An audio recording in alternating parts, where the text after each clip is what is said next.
Welcome to Nikita kitchen. आसतु आज आम सुजी बना बनैबा। प्रथमे गोटे नड़िया को आम कुरी नेबा, तापर से आधा कप चीनी देबा। चीनी आपण हिसाब रे मध्य देई परिबे। तापर गोटे कढ़ई बसिबा, से नड़िया कुरा एवं चीनी को पकेइबा। गैस रा फ्लेम को आम लो रे रखिबा।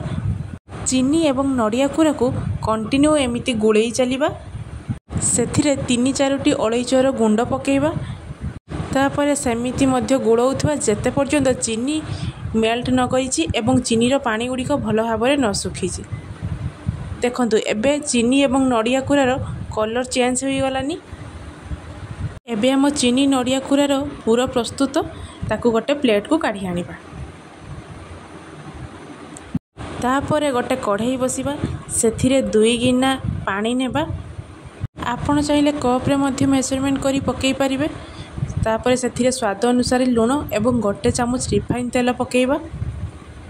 जो गिना रे आमे पानी नेइथिले सेम गिना रे गोटे गिना आमे सुजी पकेइबा। माने जेतिकी सुजी नेबे तार डबल आपण पानी देबे। गैस रे फ्लेम को लो रे रखी कंटिन्यू एमिति सुजी एवं पानी को गुड़े चलिबा। देखंतु सुजी एबे सब पानी गुड़िक सुसी नहीं। सेमिति आमे कढ़ई रे गोलई चलिबा 2 मिनिट पर्यंत। एबे हमर सुजीर जो खड़ी बनैथिले ताहा एबे प्रस्तुत हो जाइछि। ताकू गोटे प्लेट को काढ़ी आनिबा। एई सुजीर जो खड़ी बनैछे ता ऊपरे गोटे बड़ चामच आपण मैदा ऐड करिवे। मु आपण माननकु देखिए पई भूली जाइछि। हाथ रे किछि रिफाइन तेल नहीं सुजी एवं मैदा को आपण 5-7 मिनिट पर्यंत कंटिन्यू चकटी चलिए। एथिरे गोटे चामच मैदा ऐड करले पिठार जो शेप बनैबा ताहा फाटी जीवनी, बहुत सुंदर भी देखा जिवो। एमिति कंटिन्यू आमे गोळेई चलुथबा।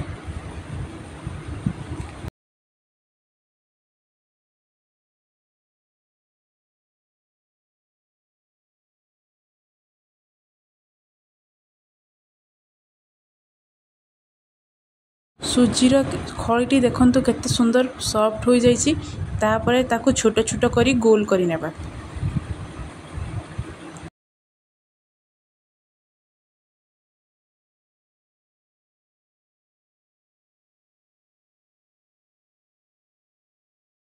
हाथ रे टिके रिफाइन तेल देई गुड़ी गुड़ी को भल भाव रे गोल करी नेबा।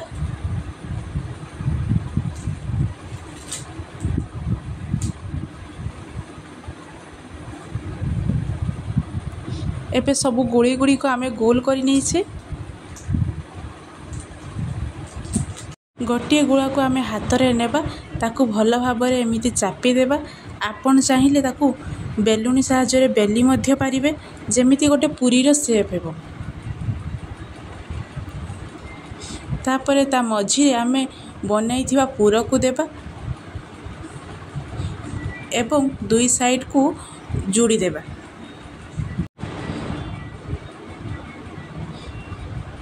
तापर साइड गुड़ा करे भल भाव रे आमे मुड़ी देबा, काहेकि ना पूरा गुड़िक बाहरी जीवो।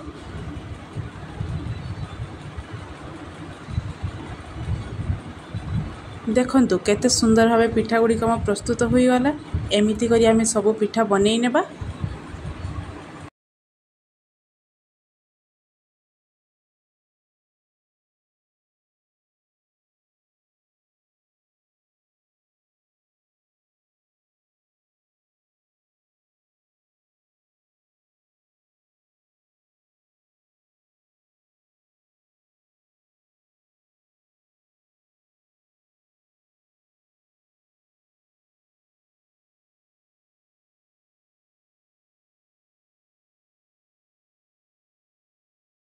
एबे हमर सब पिठा गुड़िक रेडी हो जाइछि। चलंतु तापर गैस रे गोटे कढ़ई बसिबा, सेथिरे रिफाइन तेल देबा। तेल भल भाव रे गरम होला परे गोटे गोटे करी पिठा को आमे सेथिरे छाणी आनिबा।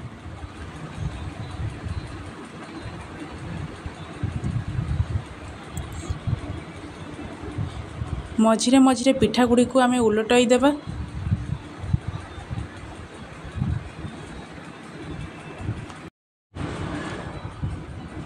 देखिए ब्राउन कलर हैला परे ताको गोटे प्लेट को काढ़ी आनिबा। एमिति करी सब पिठा गुड़ी को आमे छाणी आनिबा। जदि मोर ये रेसिपी आपण माननकु भल लागि थाए तेबे लाइक शेयर सब्सक्राइब करने को जमा भी भूलिबेनी एवं कमेंट रे जणाइबे केमिति लागिला। Thank you.